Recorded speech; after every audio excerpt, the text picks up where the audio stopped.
Do you guys have a website or any games that you guys have made? I think Sadie and I have built so many different websites over the years and revamped different websites that if we were to tell you one, I don't think it would be a true indication of who we are as programmers. So we actually have a ton of them out there that we've spent time on. So I guess if you want to look at one example, our website, Trinity Insights website, is something we work on a weekly basis. How long have you been working on a code program? How long have I been working on code programs? Well, I've been coding since 2004, so guessing that's probably longer than most of you have been alive. So. Do you know who invented Minecraft? Minecraft? No, I don't. Sorry. I do have looked it up. How do you make a website? Like, do you need a special computer? No, you can do it on any computer, actually, which is part of the thing that makes it so cool. You can definitely make a website, and there's different ways to do it. You can do it from scratch, where you're building it all on your own. But there's also programs out there where you can grab something and then just adjust it and modify it to be what you want. How long does it take you to make one game? One game?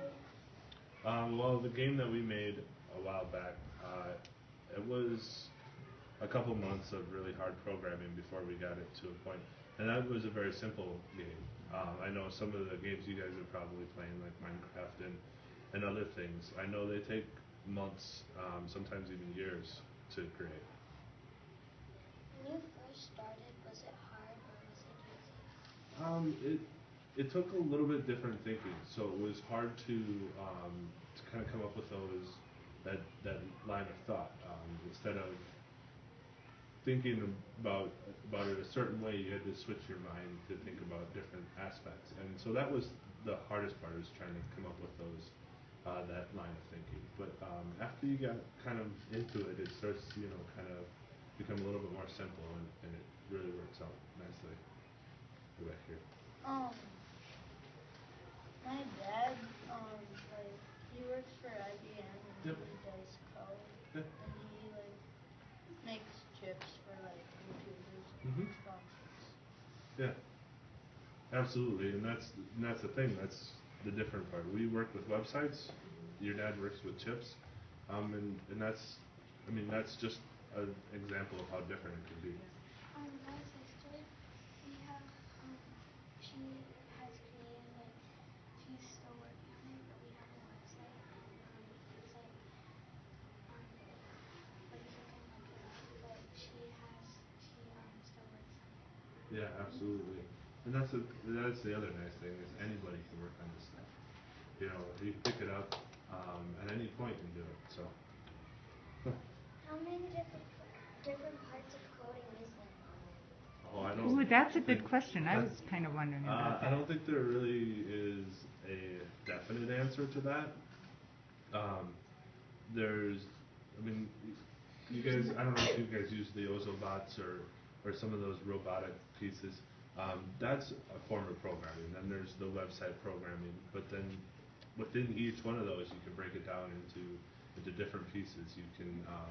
There's different parts of each of those, and so I think there's a lot, and that's why I say, if you're not interested in one, there's so many different opportunities that you can find. And how quickly is that evolving and changing?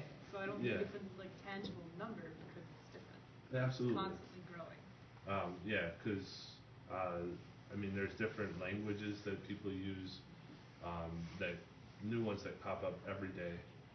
People are creating new things to create code with, and different pieces.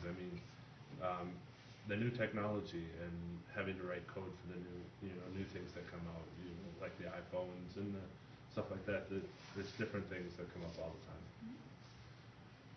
time. It's kind of what Lauren said. Like, is there like different branches of like coding? Like, Yeah, absolutely. I mean, even an example from us. I grew up learning, as I